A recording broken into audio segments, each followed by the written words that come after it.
ബാറൂക്കിന്റെ പുസ്തകം 1-ാം അധ്യായം. ബാബിലോണിലെ സമ്മേളനം.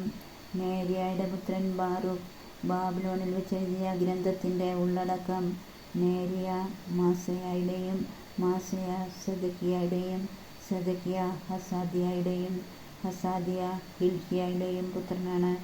5-ാം വർഷം മാസത്തിന്റെ 7-ാം ദിവസം കൽദായർ ജെറുസലേം പിടിച്ചടക്കി അഗ്നിക്കിരയാക്കിയപ്പോഴാണ് ഇത് എഴുതിയത്. യൂദാ രാജാവായ യെഹോയാക്കീമിന്റെ പുത്രൻ യെഖൊന്യായും ഈ ഗ്രന്ഥം വായിച്ചു കേൾക്കാനെത്തിയ ജനവും കേൾക്കെ ബാറൂക്ക് ഇത് വായിച്ചു. പ്രഭുക്കന്മാരും രാജകുമാരന്മാരും ശ്രേഷ്ഠന്മാരും ഉൾപ്പെടെ ബാബിലോണിൽ സൂത് നദിയുടെ തീരത്ത് വസിച്ചിരുന്ന വലിയവരും ചെറിയവരുമായ എല്ലാ ജനവും കേൾക്കെ ഇത് വായിച്ചു.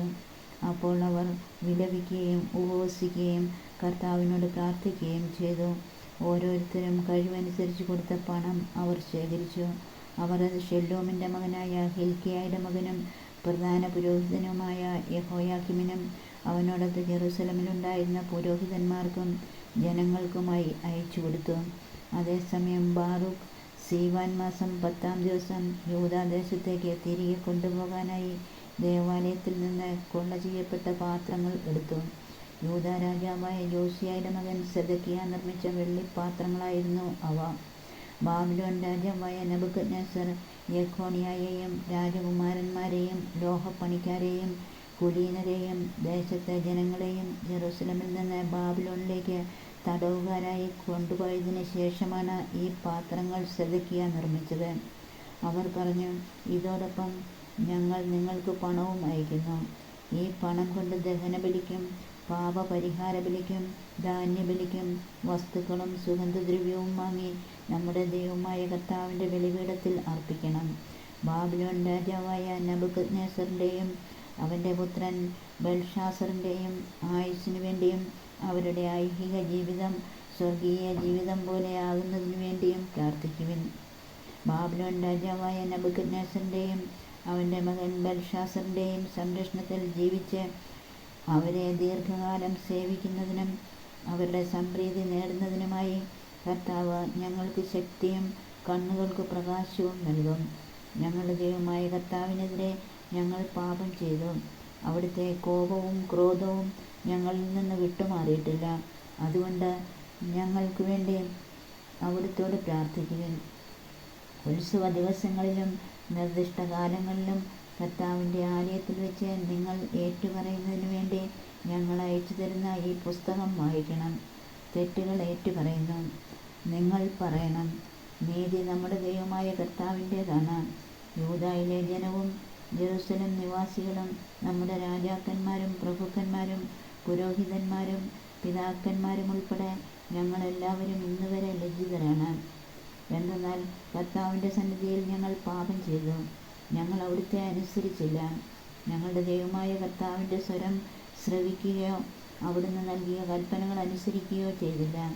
ഈജിപ്ത് ദേശത്ത് നിന്ന് ഞങ്ങളുടെ പിതാക്കന്മാരെ കൊണ്ടുവന്ന നാൾ മുതൽ ഇന്നുവരെ ഞങ്ങൾ ഞങ്ങളുടെ ദൈവമായ കർത്താവിനെ അനുസരിക്കാത്തവരും അവിടുത്തെ സ്വരം ശ്രവിക്കുന്നതിൽ ഉദാസീനരുമാണ്.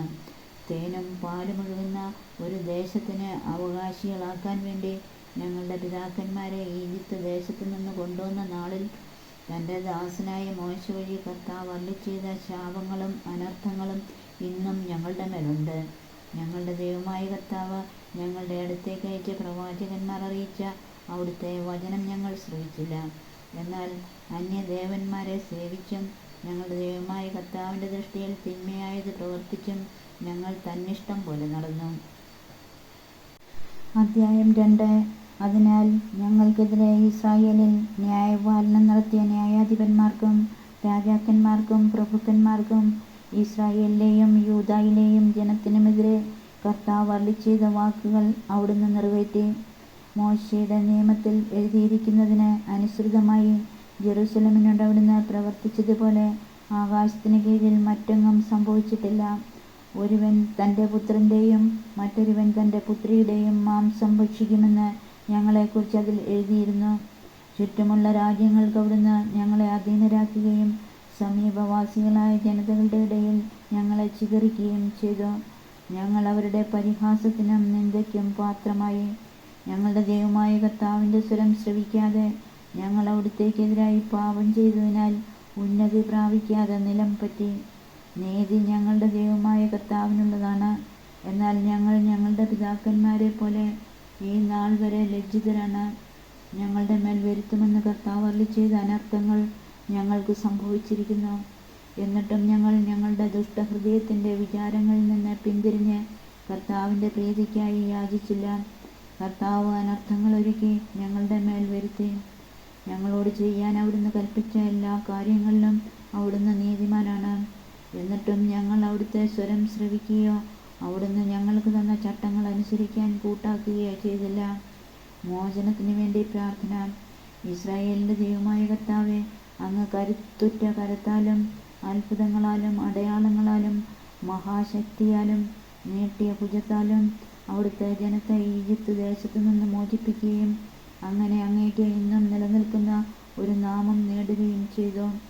ഞങ്ങളുടെ ദൈവമായ കർത്താവേ, ഞങ്ങൾ പാപം ചെയ്തു, ഞങ്ങൾ അധർമ്മം പ്രവർത്തിച്ചു, അങ്ങയുടെ കൽപ്പനകൾ ലംഘിച്ചു. അങ്ങ് ഞങ്ങളെ ജനതകളുടെ ഇടയിൽ ചിതറിച്ചു. ഞങ്ങൾ കുറച്ചുപേർ മാത്രമേ അവശേഷിച്ചിട്ടുള്ളൂ. അങ്ങയുടെ കോപം പിൻവലിക്കണമേ. കർത്താവേ, ഞങ്ങളുടെ പ്രാർത്ഥനകളും യാചനകളും ശ്രവിക്കണമേ. അങ്ങയെ പ്രതി ഞങ്ങളെ രക്ഷിക്കണമേ. പ്രവാസത്തിലേക്ക് ഞങ്ങളെ കൊണ്ടുപോയവർക്ക് ഞങ്ങളോട് പ്രീതി തോന്നാൻ ഇടയാക്കണമേ. അങ്ങനെ അവിടുന്ന് ഞങ്ങളുടെ ദൈവമായ കർത്താവാണെന്ന് ഭൂമി മുഴുവൻ അറിയട്ടെ. എന്തെന്നാൽ ഇസ്രായേലും അവൻ്റെ സന്തതികളും അവിടുത്തെ നാമത്തിലാണ് അറിയപ്പെടുന്നത്. കർത്താവെ, അങ്ങയുടെ വിശുദ്ധ വാസസ്ഥലത്തു നിന്ന് ഞങ്ങളെ കടാക്ഷിക്കുകയും ഞങ്ങളോട് കാരുണ്യം കാണിക്കുകയും ചെയ്യണമേ. കർത്താവെ, ചെവി ചായിച്ചു കേൾക്കണമേ. കർത്താവെ, കണ്ണു തുറന്ന് കാണണമേ.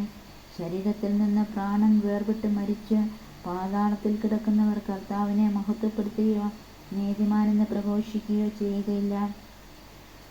എന്നാൽ കർത്താവെ, വലിയ ദുഃഖം അനുഭവിക്കുന്നവനും ക്ഷീണിച്ച് കുനിഞ്ഞു നടക്കുന്നവനും വിശന്ന് പൊരിഞ്ഞ് കണ്ണു മങ്ങിയവനും അങ്ങയെ മഹത്വപ്പെടുത്തും. അങ്ങയുടെ നീതി പ്രഘോഷിക്കും. ഞങ്ങളുടെ ദൈവമായ കർത്താവെ, ഞങ്ങളുടെ പിതാക്കന്മാരുടെയോ രാജാക്കന്മാരുടെയോ നീതിയാലല്ല ഞങ്ങൾ അങ്ങയുടെ കാരുണ്യം യാചിക്കുന്നത്. അങ്ങയുടെ ദാസന്മാരായ പ്രവാചകന്മാർ വഴി മുൻകൂട്ടി അറിയിച്ചതുപോലെ അവിടുന്ന് ഞങ്ങളുടെ മേൽ ഉഗ്രകോപം വർഷിച്ചിരിക്കുന്നു. അവർ പറഞ്ഞു, കർത്താവ് അരുളിച്ചെയ്യുന്നു, നിങ്ങൾ കഴുത്തുകുനിച്ച് ബാബിലോൺ രാജാവിനെ സേവിച്ചാൽ നിങ്ങളുടെ പിതാക്കന്മാർക്ക് ഞാൻ നൽകിയ ദേശത്ത് നിങ്ങൾ വസിക്കും. എന്നാൽ നിങ്ങൾ കർത്താവിൻ്റെ വാക്ക് ശ്രവിക്കാതെയും ബാബിലോൺ രാജാവിനെ സേവിക്കാതെയും ഇരുന്നാൽ യൂദാ നഗരങ്ങളിൽ നിന്നും ജെറുസലേമിൻ്റെ പരിസരങ്ങളിൽ നിന്നും ആഹ്ലാദത്തിൻ്റെയും ഉല്ലാസത്തിൻ്റെയും ആരവവും മണവാളൻ്റെയും മണവാട്ടിയുടെയും സ്വരവും ഞാൻ ഇല്ലാതാക്കും. ആരെയും അവശേഷിപ്പിക്കാതെ ദേശം മുഴുവൻ ഞാൻ വിജനമാക്കും. ബാബിലോൺ രാജാവിനെ സേവിക്കുകയെന്ന അങ്ങയുടെ കൽപ്പന ഞങ്ങൾ അനുസരിച്ചില്ല. അതിനാൽ ഞങ്ങളുടെ പിതാക്കന്മാരുടെയും രാജാക്കന്മാരുടെയും അസ്ഥികൾ അവരുടെ ശവക്കുഴിയിൽ നിന്ന് പുറത്തെടുക്കുമെന്ന് അങ്ങയുടെ ദാസന്മാരായ പ്രവാചകന്മാർ വഴി അരുളിച്ചെയ്തത് അങ്ങ് നിറവേറ്റി. ഇതാ, അവ പകലിൻ്റെ ചൂടും രാത്രിയുടെ മഞ്ഞുമേറ്റ് കിടക്കുന്നു. അവർ ക്ഷാമവും വാളും പകർച്ചവ്യാധിയും കൊണ്ടുള്ള കഠിന യാതനകളാൽ നശിച്ചു.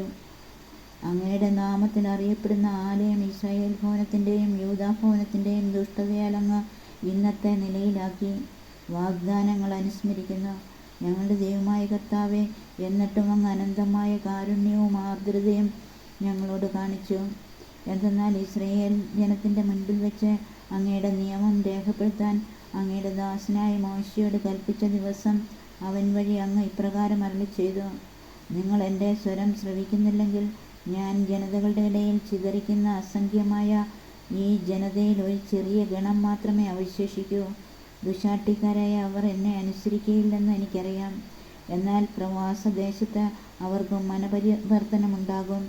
ഞാനാണ് അവരുടെ ദൈവമായ കർത്താവെന്നവർ അറിയും. അനുസരിക്കുന്ന ഹൃദയവും ശ്രവിക്കുന്ന ചെവികളും ഞാൻ അവർക്ക് നൽകും. അടിമത്തത്തിൻ്റെ നാട്ടിൽ വെച്ച് അവർ എന്നെ പുകഴ്ത്തുകയും എൻ്റെ നാമത്തെ അനുസ്മരിക്കുകയും ചെയ്യും. ദുശാഠ്യത്തിൽ നിന്നും ദുഷ്പ്രവൃത്തിയിൽ നിന്നും അവർ പിന്തിരിയും. എന്തെന്നാൽ കർത്താവിൻ്റെ മുമ്പിൽ പാപം ചെയ്ത പിതാക്കന്മാരുടെ ഗതി അവർ ഓർക്കും. അവരുടെ പിതാക്കന്മാരായ അബ്രാഹത്തോടും ഇസ്ഹാക്കിനോടും യാക്കോബിനോടും വാഗ്ദാനം ചെയ്ത ദേശത്തേക്ക് ഞാൻ അവരെ വീണ്ടും കൊണ്ടുവരും. അവരവിടെ വാഴും. ഞാൻ അവരെ വർദ്ധിപ്പിക്കും. അവരുടെ എണ്ണം കുറയുകയില്ല. ഞാൻ അവരുടെ ദൈവവും അവർ എൻ്റെ ജനവുമായിരിക്കാൻ ഞാൻ അവരുമായി ഒരു ശാശ്വത ഉടമ്പടി ഉണ്ടാക്കും. ഞാൻ അവർക്ക് നൽകിയിരിക്കുന്ന ദേശത്തു നിന്ന് ഇനിമേൽ അവരെ ബഹിഷ്കരിക്കുകയില്ല. അധ്യായം 3. സർവശക്തനായ കർത്താവേ, ഇസ്രായേലിൻ്റെ ദൈവമേ, ദുഃഖിതമായ ആത്മാവും തളർന്ന ഹൃദയവും ഇതാ അങ്ങയോട് നിലവിളിക്കുന്നു. കർത്താവേ, ശ്രവിക്കണമേ, കരുണ തോന്നണമേ. ഞങ്ങൾ അങ്ങയുടെ മുൻപിൽ പാപം ചെയ്തിരിക്കുന്നു. അങ്ങ് എന്നേക്കും സിംഹാസനസ്ഥനാണ്, ഞങ്ങളോ എന്നേക്കുമായി നശിക്കുന്നു. സർവശക്തനായ കർത്താവേ, ഇസ്രായേലിൻ്റെ ദൈവമേ, ഇസ്രായേലിലെ മരണത്തിന് ഒഴിഞ്ഞിട്ടവരുടെ ഞങ്ങളുടെ ദൈവമായ കർത്താവിൻ്റെ സ്വരം ശ്രവിക്കാതെ അവിടുത്തെ മുമ്പിൽ പാപം ചെയ്യുകയും അങ്ങനെ ഞങ്ങളുടെ മേൽ അനർത്ഥം വരുത്തി വയ്ക്കുകയും ചെയ്തവരുടെ മക്കളുടെ പ്രാർത്ഥന ശ്രവിക്കണമേ. ഞങ്ങളുടെ പിതാക്കന്മാരുടെ അപരാധങ്ങൾ ഓർക്കാതെ അങ്ങയുടെ നാമത്തെയും ശക്തിയെയും ഇപ്പോൾ സ്മരിക്കണമേ. എന്തെന്നാൽ അങ്ങാണ് ഞങ്ങളുടെ ദൈവമായ കർത്താവ്. കർത്താവേ, അങ്ങയെ ഞങ്ങൾ സ്തുതിക്കും. അങ്ങയുടെ നാമം വിളിച്ചപേക്ഷിക്കുന്നതിനായി അങ്ങയെക്കുറിച്ചുള്ള ഭയം ഞങ്ങളുടെ ഹൃദയത്തിൽ അങ്ങ് നിക്ഷേപിച്ചു.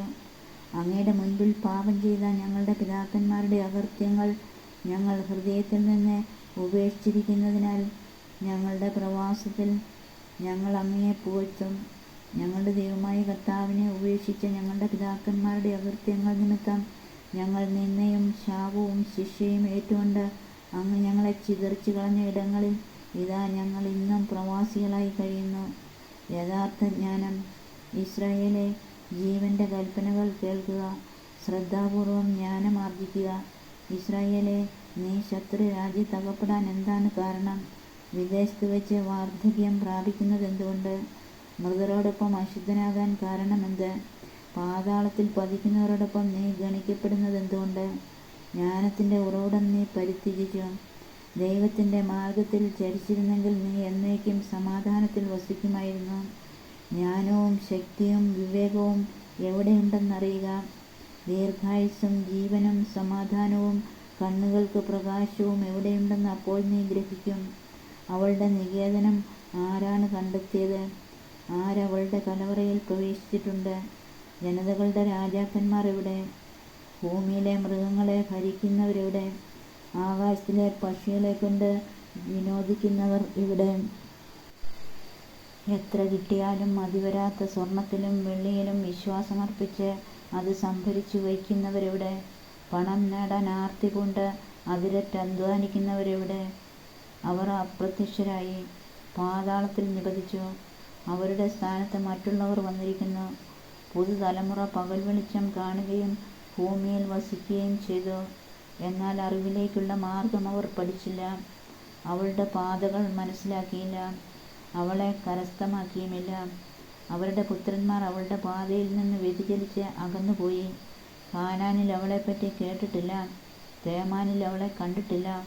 ഭൂമിയിൽ ജ്ഞാനമന്വേഷിക്കുന്ന ഹാഗാറിൻ്റെ പുത്രന്മാരോ മിദ്യാനിലെയും തേമാനിലെയും വ്യാപാരികളോ ജ്ഞാനാന്വേഷികളോ കഥ ചമയ്ക്കുന്നവരോ ജ്ഞാനത്തിലേക്കുള്ള മാർഗം മനസ്സിലാക്കിയിട്ടില്ല, അവളുടെ പാതകളെക്കുറിച്ച് ചിന്തിച്ചിട്ടുമില്ല.